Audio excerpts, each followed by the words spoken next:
잃어버린 시간을 찾아서 12권 되찾은 시간 192쪽. 이 점은 샤를로스 씨가 옳았다. 누군가는 내게 포르시빌 부인이 내밀한 감정을 담은 어조로 말하기 전에 마치 개인 의견을 발언할 때뿐만 아니라 그런 의견을 구상할 때조차도 침묵과 망설임의 순간을 필요로 하는 사람들처럼 잠시 입을 다물고 망설이는 순간을 볼 필요가 있다고 말했다. 그들이 바르샤바를 점령할 거라고는 생각하지 않아요. 두 번째 겨울까지는 가지 않으리라는 느낌이 들어요. 저는 불안정한 평화는 원치 않아요. 저를 두렵게 하는 건 말씀드려도 괜찮다면 바로 의외랍니다. 그럼요. 그래도 우린 돌파할 수 있을 거예요. 이런 말을 하기 위해 오데트는 애교스러운 표정을 지었고 그 표정은 이런 말을 할 때면 절정에 이르렀다. 독일 군대가 잘 싸우지 못한다고 말하는 건 아니지만 그들에게는 우리가 배짱이라고 부르는 것이 부족해요. 이 배짱이란 말을 발음할 때면 기세라는 말을 할 때에도 그녀는 마치 화살의 전문 용어를 쓰는 도제라도 되는 듯 손으로는 차륵 빗는 몸짓을 하고 눈으로는 윙크를 했다. 그녀가 쓰는 언어에는 그렇지만 예전보다 훨씬 더 영국에 대한 찬미의 흔적이 어려 있었고 더 이상 예전처럼 영국인을 가리키면서 망슈 해협 너머에 있는 우리 이웃 아니면 기껏해야 우리의 친구 영국인이라고 부르는데 만족할 필요가 없었으므로 우리의 충직한 연합군이라고 칭했다. 독일인을 부정선수로 간주하는 영국인을 보여주기 위해 그녀가 모든 얘기에 페어플레이란 표현을 빠뜨리지 않고 인용했음은 말할 필요도 없다. 그리고 중요한 건 우리의 용감한 연합군이 말하듯이 싸움에서 이기는 거예요. 그녀는 사위의 이름을 서투르게도 영국 병사와 관계되는 온갖 것과 또 그가 스코틀랜드와 뉴질랜드와 캐나다 병사와 마찬가지로 호주 병사와 내밀함 속에 사는 기쁨과 연결했다. 제 사위의 생로는 이제 모든 용감한 영국 병사들이라는 사용하는 언어를 안답니다. 아무리 먼 영연방자치령에서 온 병사라 해도 그의 말을 알아듣게 하고 기지의 총사령관뿐 아니라 가장 보잘것없는 이등병하고도 형제처럼 지낸답니다. 샤를로스 씨와 나란히 대로를 걸어서 내려가는 동안 우리는 포르시빌 부인에 관해 더 많은 여담을 나누었지만 이 시기를 묘사하는 데보다 유용한 베르드랭 부인과 브리쇼의 관계에 대한 여담을 허락해 주기 바란다. 사실 그 가엾은 브리쇼는 샤를로스 씨로부터 가혹한 비판을 받았고 지극히 예리하면서도 조금은 무의식적인 친독파라 할 수 있으므로 베르드랭 부부로부터는 더 심한 대접을 받았다. 물론 베르드랭 부부는 국수주의자였고 그러므로 베르드랭 부인은 여타의 논설에 못지않게 자신을 기쁘게 하는 브리쇼의 논설을 좋아했어야 했다. 하지만 우선 독자들은 예전에 베르드랭 부부에게 그토록 위대한 인간으로 보였던 그가 이미 라스폴리에르에서부터 산이의 뜻처럼 웃음거리는 아니라 해도 적어도 그들이 감추지 않고 조롱하는 대상이 되었음을 기억할 것이다. 하지만 최소한 그는 신도 중 한 사람으로 남아 있었고 이런 사실은 그에게 작은 그룹의 창립회원 또는 준회원에 관한 정관에서 암묵적으로 예정된 특권의 일부를 보장했다. 그러나 어쩌면 전쟁 덕분에 또는 눈에 보이지는 않지만 모든 필요한 요소가 오래전부터 베르드랭 부인의 샬롱에서 포화 상태를 이룬 우리 우아함의 결정화가 오래 지체되면서 베르드랭 샬롱은 점점 새로운 세계의 문호를 개방하기 시작했고 또 처음 이 새로운 세계로 유인하는 미끼였던 신도들이 초대를 받지 못하면서 이와 유사한 현상이 브리쇼에게도 일어나게 되었다. 소르본과 학사원이란 배경에도 불구하고 그의 명성은 전쟁 전까지는 베르드랭 샬롱의 경계를 넘지 못했다.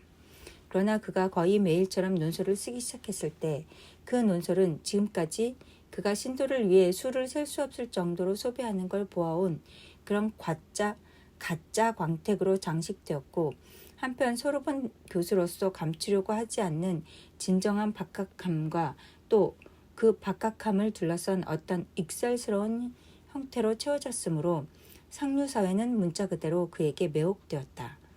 게다가 상류사회는 적어도 한 번은 무지한 것과는 거리가 먼 풍요로운 지성과 기억력이 자산에 의해 주목을 끄는 누군가에게 호의를 베푸는 법이다.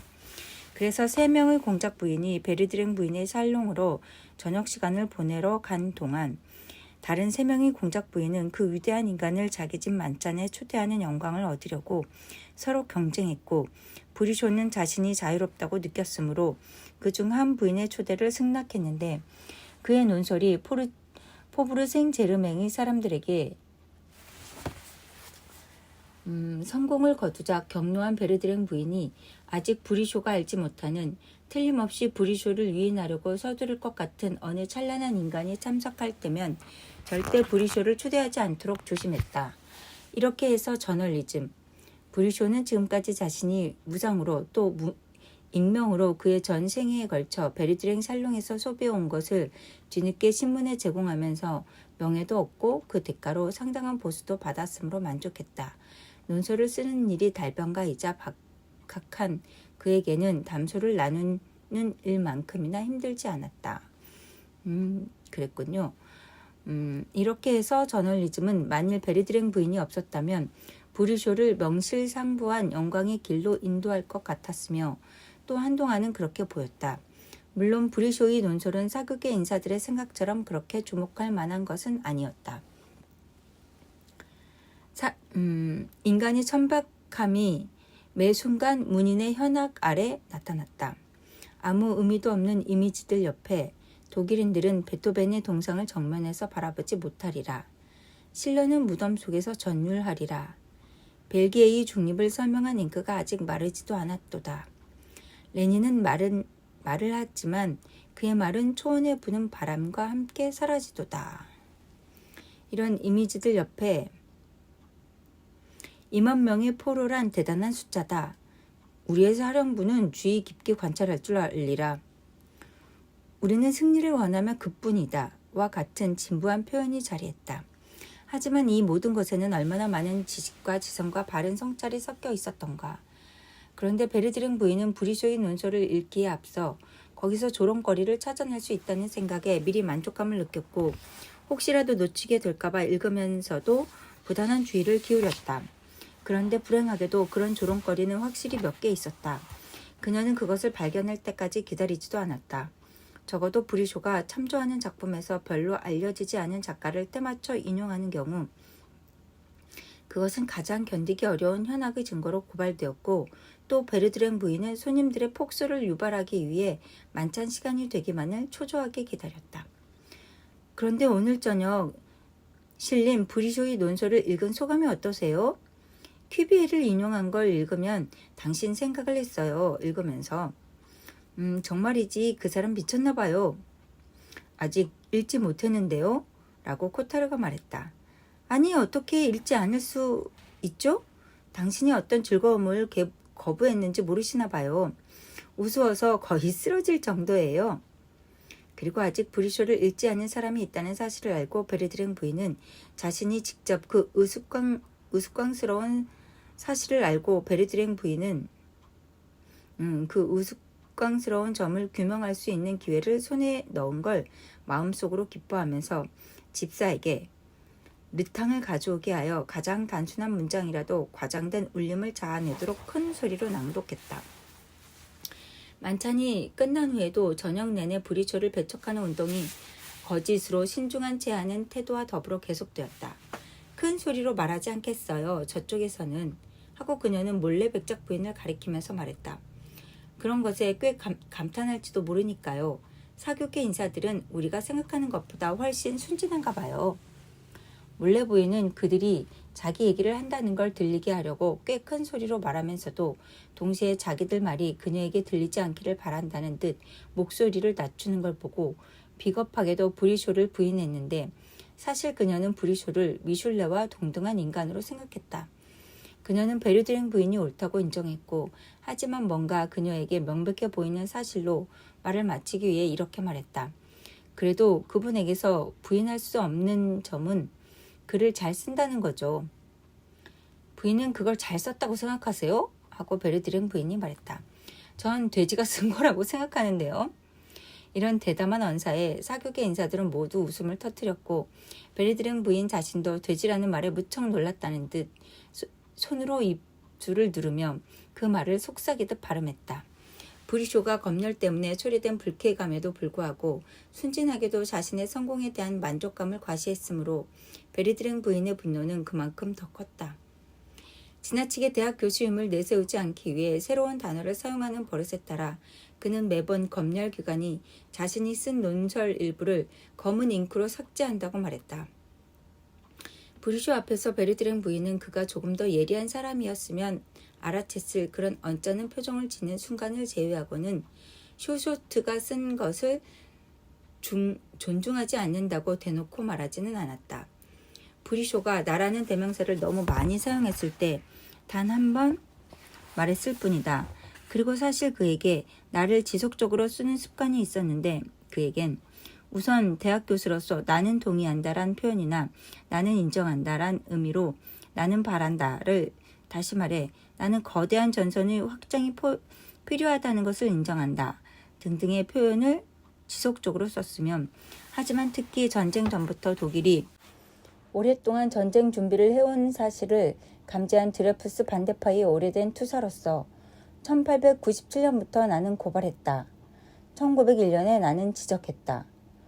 오늘날에는 희귀본이 된 소책자에서 나는 경고했다. 책에는 저마다의 운명이 있다. 란 말을 자주 쓰다 보니 그 습관이 그대로 남아 있었다. 베르드랭 부인의 지적에 매우 신랄한 어조의 지적에 그는 얼굴을 심하게 붉혔다. 맞는 말씀입니다, 부인. 콩부씨처럼 예수회도를 좋아하지 아는 누군가가 드레푸스 사건이라는 대홍수가 일어나기 전에 이미 자아는 항상 가증스러운 것이다 라고 말한 적이 있습니다. 비록 콩부는 내가 잘못 생각하는 게 아니라면 나의 맞수라고 할 수 있는 그 매력적인 회의주의의 온건한 대가 아나톨 프랑스로부터 서문을 받지는 못했지만 말입니다. 추석 에밀 콩부 프랑스의 국무회의 의장이자 내무장관을 지낸 인물 20세기 초반에 반교권주의를 표방하는 장관이 예수회도에 대한 적대감과 회의주의적 시각 때문에 17세기 인물 파스칼 자아는 항상 가증스러운 것이다는 파스칼의 팡세에 나오는 구절이다. 이 파스칼과 20세기 인물인 아나톨 프랑스 콩부는 자신이 쓴 평신도 운동의 출간을 위해 아나톨 프랑스로부터 1904년 서문을 받았다. 20세기 인물인 아나톨 프랑스와 나란히 자리하는 것이다. 그때부터 브리쇼는 나란 대명사 대신에 우리나 그들을 의미하는 온을 썼다. 그러나 이 온이 독자에게 저자가 자신의 이야기를 한다는 사실을 모르게 하지 않았고 또 저자는 항상 온이란 피신처에 몸을 숨기고 계속 자기 얘기를 할 수 있으며 자기가 쓴 하찮은 문장에 대해서도 논평을 하고 단 하나의 부정문에 근거하는 논설도 쓸 수 있었다. 이를테면 다른 논설에서 독일군이 그들이 가진 힘을 잃었다고 말할 때면 브리쇼는 이렇게 시작했다. 우리는 온. 여기서 진실을 은폐하지 않으리라. 우리는 독일군이 힘을 잃었다고 말했다. 독일군이 더 이상 거대한 힘을 갖고 있지 않다고 말하지는 않았다. 독일군이 어떤 힘도 갖지 못하게 될 거라고도 말하지 않을 것이다. 또한 우리는 그들이 영토를 점령했다거나 점령하지 않았다 같은 말도 하지 않으리라. 요컨대 그가 말하지 않을 거라고 진술하는 것만으로도 또 몇 해 전에 그가 했던 말과 클라우제비츠와 조민이 오비디우스와 티아나의 아폴로니우스 등이 몇 세기 전에 했던 말을 환기하는 것만으로도 브리쇼는 상당한 분량의 책을 위한 자료를 쉽게 확보할 수 있었다. 주석 프랑스의 온이란 부정대명사는 나, 우리, 그들, 사람들, 누군가 등을 발화자의 신분을 드러내고 싶지 않을 때 자유롭게 쓸 수 있는 대명사이다. 이 책에서도 문맥에 따라 자유롭게 옮겼다. 프로이센 장군 카를 폰 클라우제비츠와 프랑스 장군 앙뚜안 앙리 조미니라는 두 군사 이론가의 화자는 고대 시인 오비디우스와 철학자 티아나의 아폴로니우스를 대립시키고 있다. 어떤 주제든 어떤 시기든 대홍수까지 거슬러 올라가는 어떤 시기든 마음 내키는 대로 왔다 갔다 하는 브리쇼 담론의 특징을 우회적으로 표현한 대목이다. 그가 책을 출판하지 않은 것은 참으로 안타까운 일인데 그만큼 풍요로운 내용의 논설을 지금은 찾기 어렵기 때문이다. 베르드랭 부인의 질책을 받은 포브르 생제르맹의 사람들은 베르드랭 부인의 살롱에서는 브리쇼를 조롱했으나 일단 작은 패거리 밖으로 나오면 계속해서 브리쇼를 찬미했다. 그러다가 한때 그를 찬미하는 것이 유행했던 것처럼 그를 조롱하는 것이 유행이 되었다. 그리하여 그의 논설을 읽던 시절부터 은밀히 그에게 매혹되었던 여인들조차 혼자 있지 않을 때면 세련되지 않은 사람으로 보이지 않으려고 그에 대한 찬미를 멈추고 웃음을 터뜨렸다. 작은 패거리에서 이 시기만큼 브리쇼에 관한 얘기를 많이 한 적도 없었는데 단지 조롱할 목적에서였다. 그들은 신참의 지적 수준을 평가하기 위한 기준으로 브리쇼의 논설을 어떻게 생각하느냐고 물었고 만일 신참이 처음에 틀린 대답을 하면 누군가가 지적인지를 알아보는 방법을 가르쳐주지 않고는 못 견뎠다. 어쨌든 내 가엾은 친구, 이 모든 것은 끔찍하고 이런 지겨운 논설보다 더 유감스러운 것도 많네. 사람들은 문화 예술의 파괴나 훼손된 조각품에 대해서 말하지. 하지만 저 비교할 수 없는 다채로운 조각상인 경이로운 젊은이들의 파괴 역시 문화예술의 파괴 행위 아닌가? 아름다운 젊은이가 더 이상 존재하지 않는 도시는 온갖 종류의 조각품이 부서진 도시와 같지 않을까? V형 뒤발 레스토랑에 들어갔다고 믿게 하는 코르네트를 쓴 여자의 시중 대신 디동 신부처럼 곰팡내 나는 피부병에 걸린 늙은 어릿광대의 시중을 받는다면 우리가 레스토랑에 식사하러 가면서 어떤 즐거움을 맛볼 수 있겠는가? 그렇다네 내 친구. 나는 이런 말을 할 권리가 있다고 생각하네. 아름다움은 그래도 살아있는 진료 안에 있을 때라야 아름다움이라고. 등이 구부러지고 코안경을 쓰고 병역 면제 사유가 얼굴에 역력한 자의 시중을 받는다면 퍽이나 즐겁겠군. 레스토랑에서 누군가 괜찮은 사람을 바라보면서 눈을 쉬게 하려면 과거와는 달리 우리 시중을 드는 종업원이 아니라 식사하는 손님들을 바라보아야 한다네. 그러나 종업원이라면 비록 그들이 자주 식당을 바꾸긴 해도 다시 만날 수 있지만 그것이 그곳에 처음 온 어쩌면 내일은 죽어 있을지도 모르는 영국 병사라면 그가 누구인지 언제 그가 다시 돌아올지를 알기 위해 간다는 것은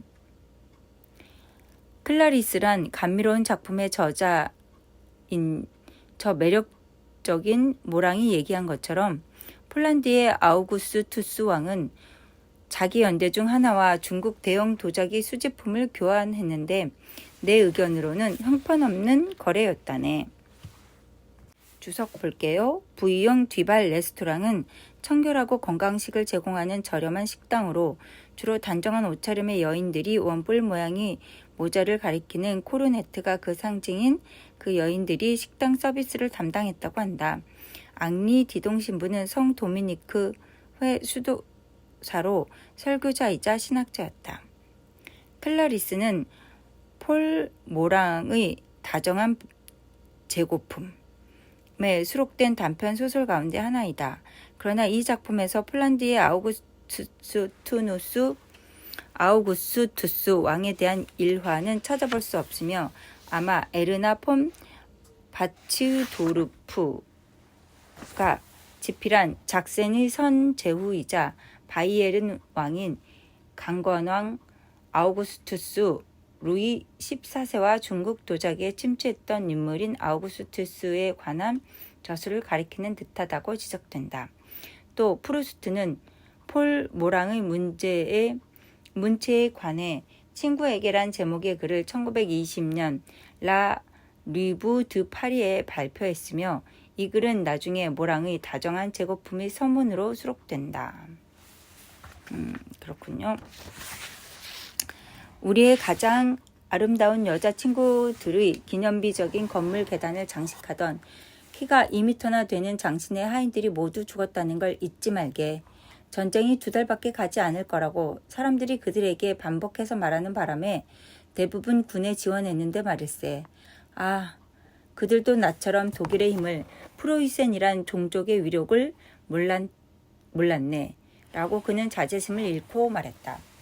그런 후 그는 자신의 견해를 지나치게 냈음을 알아차리고 내가 프랑스를 위해 두려워하는 건 독일이 아니라 전쟁 자체라네. 후방에 있는 사람들은 전쟁을 마치 신문 덕분에 멀리서 관람하는 거대한 권투 시합 정도로 상상하지. 그러나 그것은 권투 시합과 전혀 관계없네. 오히려 한쪽에서 쫓아내면 다른 쪽에서 재발하는 질병이라고나 할까. 오늘은 누아용을 탈환하겠지만 내일은 빵도 초콜릿도 없을 테고 모레는 태평하다고 믿으면서 필요하면 총알도 맞겠다고 하던 자가 실제로 상상해 본 적이 없으니까. 그런 자가 신문에서 자기 부대가 소환되었다는 기사를 읽고 공포에 사로잡힐 테지. 역사적인 건축물로 말하자면 랭스 대성당처럼 그 질적인 가치가 유일하다고 할 수 있는 걸작의 사라짐보다는 프랑스의 작은 마을을 그토록 교육적이고 매력적으로 만드는 성당 주변 전체의 사라짐을 보는 일이 더욱 공포스럽네. 주석. 누아용은 프랑스 북부 피카르디 지방 우아주주의 중심 도시로 1차 세계대전 중 독일군에게 점령당했다. 12세기 말에서 13세기 초반에 세워진 고딕 건축물 노트르담 드 누아용 대성당이 있다. 랭스 대성당. 상파뉴 아르덴주 랭스에 위치한 프랑스 고딕 장식의 대표작으로 400년경에 처음 건축되었으나 1210년 화재로 소실되고 현재의 성당은 화재 이후에 건설된 것이다. 프랑스 국왕의 대관식을 거행한 곳으로 유명하며 1차 세계대전 중 독일군의 폭격으로 큰 피해를 입었다. 그리고 성당 주변의 성 레미 수도원 및 토 궁전은 유네스코 세계문화유산에 등재될 만큼 예술적 가치가 높은 것으로 평가된다. 나는 이내 콩브레를 생각했다. 예전에는 내 가족이 콩브레에서 차지하는 보잘것없는 위치를 고백하면 게르망투 부인의 눈에 내 존재가 하찮게 보일 거라고 생각했었다. 그 위치는 어쩌면 르그랑댕이나 스완과 생루 또는 모래를 통해 게르망투 부부나 샤를르스 씨에게 이미 폭로되었을지도 모른다고 생각했다. 그러나 이런 종류의 암시적 간과범이 과거의 일을 회고적으로 설명하는 것보다는 덜 고통스러웠다. 나는 그저 샤를르스 씨가 콩브레 이야기를 하지 않기만을 바랬다. 미국인들을 나쁘게 말하고 싶지는 않네 하고 샤를르스 씨가 말을 이었다. 그들은 한없이 관대해 보이고 또 이번 전쟁에는 오케스트라 지휘자가 없는 탓에 전쟁이란 춤 속에 다른 나라가 훨씬 후에야 끼어든 나라도 있으며 또 미국인은 우리가 거의 전쟁을 끝낼 무렵에 전쟁을 시작했으므로 4년의 전쟁으로 한결 열기가 누그러진 걸 느낄 수도 있었지. 전쟁 전에도 그들은 우리나라와 우리 예술을 사랑했으며 또 우리와 걸작을 매우 비싼 값으로 구입했으니까. 많은 걸작이 지금은 그 나라에 있네. 그러나 바레스 씨가 말했듯이 이런 뿌리 뽑힌 예술은 프랑스의 멋진 매력을 구성하는 것과는 상반된 것이지. 성은 성당의 기원을 설명해주며 성당 자체도 순례의 장소이므로 무훈시의 배경을 설명해주지. 우리 가문의 기원과 인척관계의 명성을 과장해서 말할 필요는 없겠지. 게다가 이 문제와는 관계가 없으니까. 그러나 최근에 어떤 이권 문제를 처리하기 위해 비록 그 부부와 내 관계가 비록 소원해지긴 했지만 콩브레에 사는 조카 생루의 아내를 방문하러 가야 했네. 콩브레는 어디서나 흔히 볼 수 있는 그런 작은 마을에 지나지 않아. 하지만 우리 조상들이 그 기증자로서 성당의 몇몇 채색 유리에 재현되었고 또 우리 채색 유리에는 우리 가문의 문장이 새겨져 있네. 성당 안에는 우리의 예배당과 묘소가 있지. 그런데 독일군에게 관축소로 사용되었다고 해서 프랑스군과 영국군이 이 성당을 파괴했다네. 프랑스라는 그 모든 살아있는 역사와 예술의 혼합물이 파괴되었고 또 그것으로 끝이 아니야. 물론 나는 가문이라는 이유로 콩브레 성당의 파괴를 고대 조각의 순수성을 자연스럽게 회복한 고딕 성당의 기적과도 같은 랭스 대성당이나 아미엥 대성당의 파괴와 비교하려는 그런 우스꽝스러운 생각을 하는 것은 아니네. 피르맹 성인의 치켜든 발이 오늘날 부서졌는지 아닌지도 잘 모르네. 만일 부서졌다면 이는 신앙과 에너지에 대한 최고의 긍정이 이 세상에서 사라진 셈이지. 그것의 상징 말이죠. 하고 나는 그에게 대답했다. 저도 남장님만큼이나 몇몇 상징을 찬미합니다. 하지만 그것이 표현하는 실제를 상징 때문에 희생한다는 건 부조리한 일입니다. 대성당은 그것을 보존하기 위해 대성당이 가르치는 진리를 부정하는 것이 필요할 때까지는 찬미되어야 합니다. 성 피르맹의 치켜든 팔은 거의 군대를 지휘하는 듯한 동작으로 명예가 요구한다면 우리는 부서져도 상관없다. 돌 때문에 인간을 희생해서는 안 된다. 돌의 아름다움은 바로 인간의 진실을 한순간 고정했다는 데에 있다. 라고 말합니다. 나는 자네가 무슨 말을 하려는지 이해하네. 라고 샤를르스 씨가 대답했다.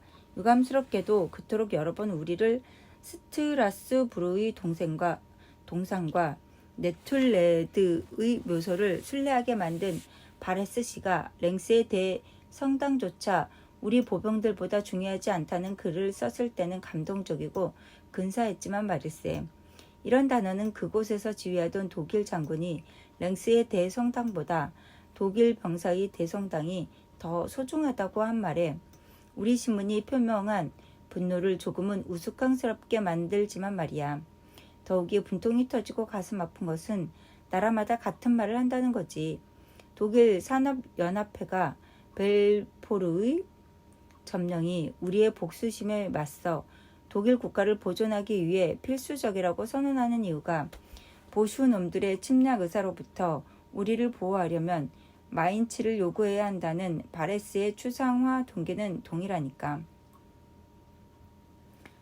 알자스 로렌 탈환이 프랑스로 하여금 전쟁을 일으키는 데는 부족한 동기로 보였지만 왜 해마다 전쟁을 계속하고 전쟁을 다시 선포하기에는 충분한 동기로 보였겠는가. 자네는 이제 프랑스의 승리가 약속되었다고 믿는 모양인데 나도 진심으로 그러기를 바라며 자네도 그 사실을 의심하지 않네. 그 말이 맞건 틀리건 연합군이 승리한다고 확신하고 있으며 물론 나로서는 이런 해결책이 기쁠 수밖에 없네. 승리의 대부분이 종이상의 승리에 불과하며 우리에게 아직 언급된 건 아니지만 그 대가로 상당한 돈을 지불해야 하는 피루스식의 승리가 아닌가 하는 생각이 드네만 또 보수놈들이 더 이상 승리를 확신하지 않게 되면서부터 독일은 평화를 서두르는 것처럼 보이고 또 정의로운 프랑스, 당연히 정의의 말을 올려야 하는 프랑스는 전쟁을 연장하려는 것처럼 보이니까. 하지만 거기에는 또 상냥한 프랑스, 다만 자기 아이들을 위해서라도 또 봄마다 다시 피어나는 꽃이 무덤이 아닌 다른 것을 비추기 위해서라도 연민의 말을 울려야 하는 프랑스가 있네. 솔직해지게 내 친애하는 친구, 자네 자신이 끊임없이 반복적인 창조 행위를 통해서만 존재하는 사물에 관한 이론을 내게 전개하지 않았나? 세계의 창조란 단번에 이루어지는 것이 아니라 필연적으로 날마다 일어나기 마련이라고 자네는 말했지. 진심에서 그런 말을 한 거라면 그 이론에서 전쟁을 제외시킬 수는 없을 걸세. 아무리 우리의 탁월한 노르프아가 독일이 전쟁을 원하는 지금 주사위는 이미 던져줬도다 라고 쓴다 해도 승리의 여명이니 동장군과 같은 그에게 그렇게도 친숙한 수사학적인 도구를 꺼내면서 아무 소용없이 아침마다 전쟁이 새롭게 선포되는 게 사실이니 말이야. 그러므로 전쟁을 계속하기 바라는 자들은 전쟁을 시작한 자들과 마찬가지로 죄인이라고 할 수 있네. 어쩌면 더 죄가 많다고 할 수 있지. 전쟁을 시작한 자는 전쟁의 모든 참화를 예견하지는 못했을 테니까 말이야. 추석을 많이 지나쳤습니다. 미국의 개입은 1917년 미국 의회에서 투표로 결정되었다. 첫 군대가 5월 상륙한 이래 전쟁 끝날 무렵의 미국군은 거의 200만 명에 달했다고 한다. 모리스 바레스가 쓴 3부작 국민 정의의 소설 중 일부 뿌리 뽑힌 사람들을 빗대어서 하는 말이다. 자아는 자신의 고향이나 나라를 떠나서는 아무 의미도 없다고 주장하는 민족주의 작가인 바레스의 말을 빌려 프랑스 작은 성당들의 수호자이자 생탕 드레데상 성당의 찬미자인 프루스트는 역사적인 건축물을 박물관으로 바꾸려는 사람들과 또 이미 시작한 건축물의 미국 수출에 대해 부정적인 견해를 표방하고 있다. 무은시는 11세기에서 15세기 사이에 걸쳐 쓰인 영웅적인 인물의 무은을 찬미하는 프랑스의 장편 서사시이며 그 대표작이 롤랑의 노래이다. 무은시. 솜 데파르트망의 아미앵시에 위치하는 이 대성당은 랭스 대성당과 더불어 프랑스 고딕 건축물의 걸작이다. 이 성당은 이것은 아미엥 대성당에 대한 설명이군요. 피르맹 성인. 아미엥 성당의 북쪽 입구에는 도시의 첫 번째 주교 성인을 재현한 성 피르맹의 문이 있다. 파리 콩코르드 광장에 있는 스트라스부르의 동상. 프랑스 8개 도시를 우화적으로 조각한 동상 중에 하나인 스트라스부르의 동상과 라 셀생클루에 있는 데룰레드, 바레스보다 먼저 애국자 연맹의 의장을 지낸 데룰레드의 묘소는 애국자들의 순례지였다고 합니다.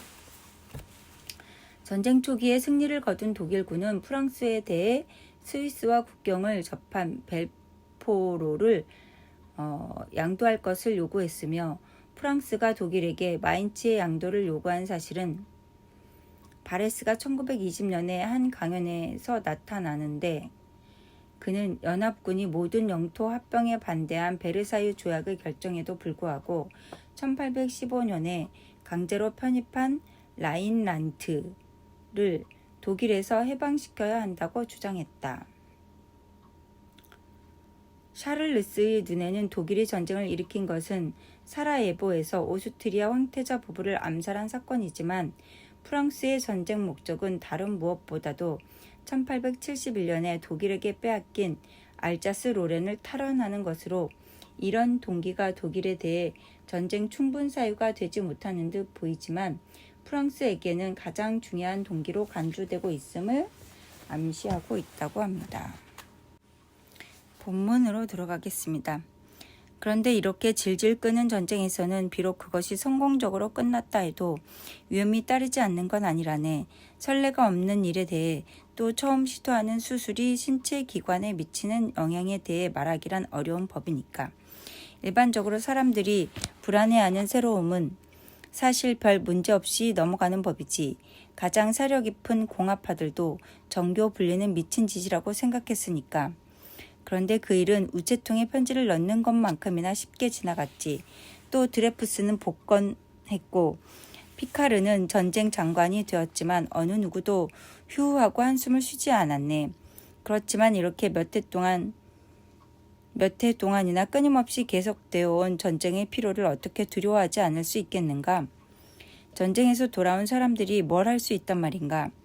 피로가 그들을 무너지게 하고 얼빠지게 하는데 모든 것이 프랑스가 아니라면 적어도 어쩌면 정부 형태를 악화시킬 수 있는데 말이지. 예전에 자네는 모라스가 쓴 그 멋진 에메드 쿠아니를 내게 읽도록 했지. 에메드 쿠아니. 에메드 쿠아니의 회고록이 발간되었을 때 샤를 모라스가 1902년에 쓴 서평 몽크 양 또는 사건의 발생을 환기하고 있다. 에메드 쿠아니는 혁명을 지지했지만 공포시대에 투옥되어 앙드레 세니에가 쓴 갇힌 소녀란 시 작품에 영감을 줬다고 합니다. 탈레랑으로 하여금 나폴레옹을 배신하고 루이 18세에게 동조하도록 만든 사교계 여인이라고 합니다. 에메드 쿠아니. 1812년에 제국이 일으킨 전쟁에 대해 에메드 쿠아니가 기대했던 것을 오늘날 공화국이 하는 전쟁의 진전에 대해서도 또 다른 에메드 쿠아니 같은 이가 기대하지 않겠는가. 오늘날의 에메가 존재한다면 그녀의 희망은 과연 실현될 수 있을까? 나는 그렇게 되기를 원치 않네. 전쟁 자체에 대한 얘기로 돌아가 보면 전쟁을 처음 시작한 사람이 비렐름 황제일까? 나는 그 점에 대해 강한 의심을 품고 있네. 또 만일 그가 일으켰다 해도 예를 들면 나폴레옹과 다른 것을 했을까?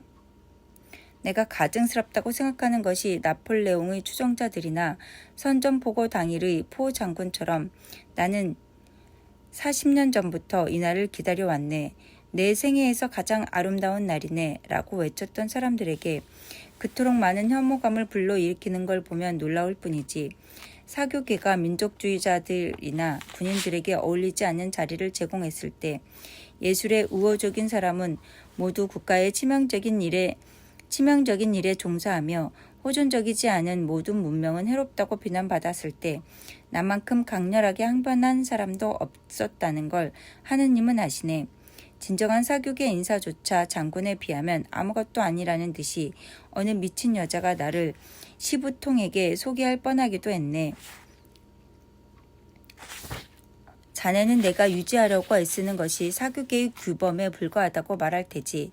그러나 그 표면적인 경박함에도 불구하고 그 규범이 어쩌면 과도한 행위를 수없이 막아주었는지도 모르네. 나는 언제나 문법과 논리학을 옹호하는 사람들을 존경해왔네. 그들이 큰 위험을 물리쳤다는 걸 사람들은 50년이나 지나서야 이해하게 되었지. 그런데 우리 민족주의자들은 가장 열렬한 독일 혐오자들이며 가장 극단적인 항전주의자들이라네. 그러나 15년이 지난 후 그들의 철학은 송두리째 변했네. 사실상 그들은 전쟁의 연장을 추진하고 있어. 그러나 이는 오로지 호전적인 인종을 멸망시키기 위함이며 평화를 사랑하기 때문이네. 왜냐하면 15년 전에 그렇게나 아름답다고 생각했던 전쟁 문명이 이제는 그들에게 혐오감을 일으키니까. 그들은 프로이센에 대해 국가에서 군사적 요소를 가장 중시하게 만든다고 비난했을 뿐만 아니라 군사 문명이 그들이 지금 소중하게 여기는 모든 것들을 예술뿐만 아니라 여성의 환심을 사는 언동조차 파괴했다고 생각하네. 그들의 비평가들 중 민족주의로 개종하는 사람은 동시에 평화의 친구가 된다네. 그는 모든 전쟁 문명에서 여성은 굴종적이고 낮은 역할을 한다고 확신하네. 그래서 중세의 기사들에게 담의 존재나 단테의 베아트리체는 어쩌면 베크시의 여주인공들만큼 높은 왕자에 앉아 있었다고 감히 대답하지 못하는지도 모르지. 어느 날 내가 식탁에서 러시아 혁명의 다음 자리에 앉거나 또는 그저 우리 장군들 중 어느 장군의 다음 자리에 전쟁에 대한 공포 때문에 또 15년 전에 그들 자신이 유일한 활력소라고 평가했던 이상을 숭배하는 민족을 벌하기 위해 전쟁을 하는 장군의 다음 자리에 앉아있는 모습을 보게 될 거라고 예상하네. 그런데 그 불행한 사람은 몇 달 전만 해도 헤이그 회의를 수집했다고 존경을 받았지만 지금은 사람들이 자유 러시아를 찬양하고 황제를 영광스럽게 했던 차르란 호칭마저 망각했어. 이렇게 세상의 수레바퀴는 돌아간다네. 주석을 보겠습니다. 담은 중세 기사들이 흠모하며 평생 동안 충성을 맹세하는 귀부인 또는 정신적인 여인상을 가리킨다. 앙리 베크는 파리지엔이라는 극작품에서 주위 인물에 비해 탁월하지만 자유분방한 여인상을 클로틸드 메닐이란 여주인공을 통해 표현했다. 첫 번째 헤이그 국제회의는 1899년 러시아 니콜라이 2세의 제안으로 소집되었는데 국가 간의 분쟁이 있을 경우 인도주의적 차원에서 준수해야 할 규칙을 결정했다.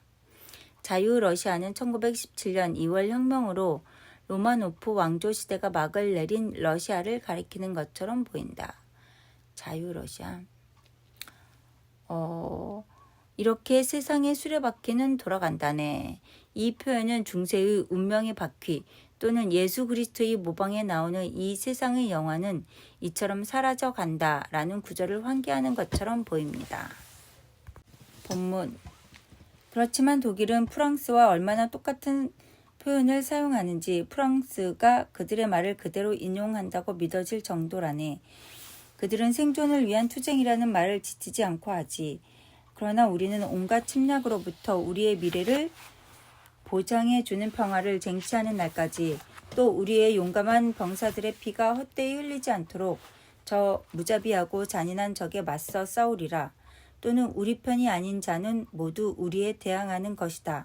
라는 구절을 읽으면서도 몇몇 변화가 있기는 했지만 그들이 서로 20번이나 그 구절을 발언했으므로 그것이 비렐름 황제의 말인지 아니면 푸앙 카레의 말인지 알지 못하네. 사실을 말하면 그 경우 황제가 우리 공화국 대통령의 모방자라고 고백해야겠지만 프랑스가 힘이 없다면 이렇게까지 전쟁을 질질 끌려고 하지는 않았을 테니 말이야. 특히 독일이 더 이상 강력한 존재이기를 멈추지 않았다면 이렇게 전쟁을 끝내려고 서두르지도 않았을 거고 예전만큼 강력한 존재는 아니라는 말이지.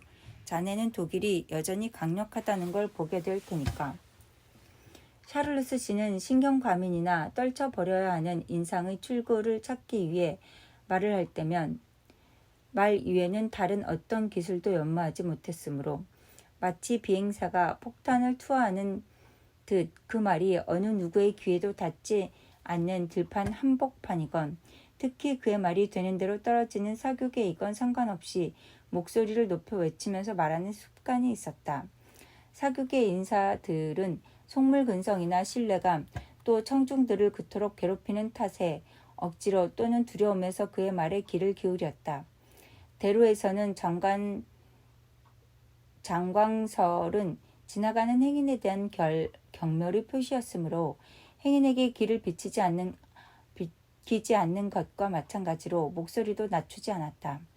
그러나 목소리는 폭발하고 사람들을 놀라게 하고 특히 뒤를 돌아보는 사람들은 대화 소리를 들었으므로 우리를 패배주의자로 여겼을지도 모른다.